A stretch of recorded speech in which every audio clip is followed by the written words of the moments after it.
हरे कृष्णा। मोक्षदा एकादशी की कथा ध्यान से सुनना।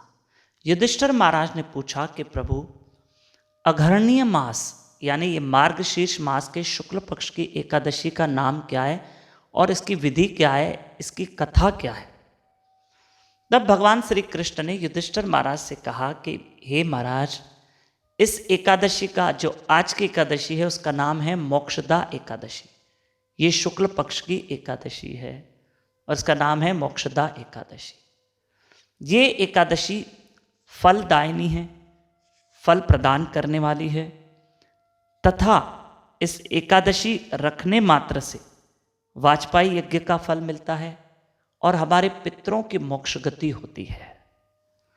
इसके पीछे एक सुंदर कथा जो भगवान श्री कृष्ण ने युधिष्ठिर महाराज को बताई, हमें ध्यान से सुननी है। कृष्ण कह रहे हैं, भगवान कह रहे हैं कि चंपक नगरी में एक वैखानस नाम के राजा रहते थे। उस राजा ने एक रात्रि में स्वप्न देखा कि उनका पिता नरक भोग रहा है। मुझे बचाओ, मुझे नरक से बचाओ। पिता उनके चिल्ला रहे हैं, चीख रहे हैं। राजा की आंख खुल गई वैखानस की कि मेरे पिता को दंड मिल रहा है। उन्होंने ब्राह्मणों से सलाह की, मैं क्या करूं, मेरे पिता को इतने दुखी हैं, नरक में हैं, मैं किस काम का पुत्र है। अरे पुत्र ही तो भजन करके अपने पिता को नरक से बचा सकता है, अच्छे कर्म करके। अब हे ब्राह्मण देवों, सब बताओ कि मैं कौन सा अच्छा कर्म करूं। समस्त ब्राह्मणों ने कहा, राजा, इस आपके राज्य के बाहर एक पर्वत मुनि रहते हैं। मुनि का नाम क्या है? पर्वत मुनि। महर्षि पर्वत मुनि के पास चलते हैं, वे ही भूत भविष्य वर्तमान जानते हैं, आपको सल्यूशन देंगे। तो कहा चलो। राजा बहुत दुखी थे। राजा ब्राह्मणों के साथ, प्रजा सैनिकों के साथ महर्षि पर्वत मुनि के आश्रम में पहुंचे, ऋषिवर को प्रणाम किया और अपने आने का समाचार बताया कि मैंने अपने पिता को नरक भोगते देखा है, मैं क्या करूं। मुनि ने एक मुहूर्त यानी 48 मिनट तक ध्यान लगाया। कहा, राजा, आपका पिता इस वक्त नरक में है और वो क्यों नरक भोग रहा है? क्योंकि आपके पिता से एक छोटा सा अपराध हो गया कि आपके पिता ने 2 विवाह किए थे। एक विवाह तो वृद्धावस्था में किया था। वो अपनी दूसरी पत्नी से प्यार करते पर पहली पत्नी से वो बात भी नहीं करते थे। एक पत्नी से तो बहुत प्रेम और एक से बात भी नहीं करते, जिसके कारण उनको नरक भोगना पड़ा, द्वेष के कारण कि उन्होंने एक पत्नी से प्यार किया, दूसरे से नहीं किया, और वृद्धावस्था में विवाह किया जबकि उनकी पहली एक पत्नी थी।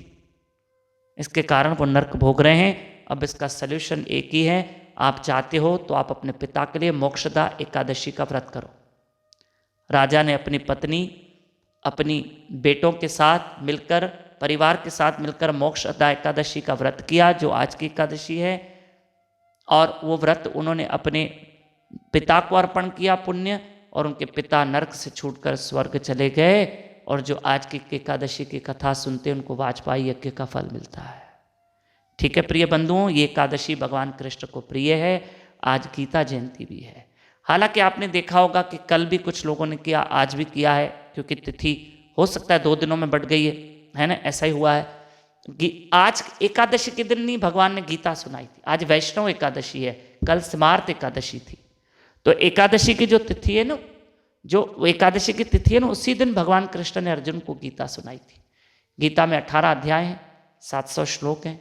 भगवान कृष्ण ने अर्जुन को गीता सुनाई। एकादशी की तिथि थी यही, रविवार का दिन था, सुबह का सूर्य निकल चुका था। महाभारत युद्ध से पहले गीता का ज्ञान भगवान ने सुनाया और टोटल 700 श्लोक है। ठीक है, आज आपको बधाई हो, आज बहुत सुंदर तिथि है, बहुत सुंदर तिथि। अगर आप घर बैठे भगवत गीता प्राप्त करना चाहते हैं तो हम आपको भेजेंगे।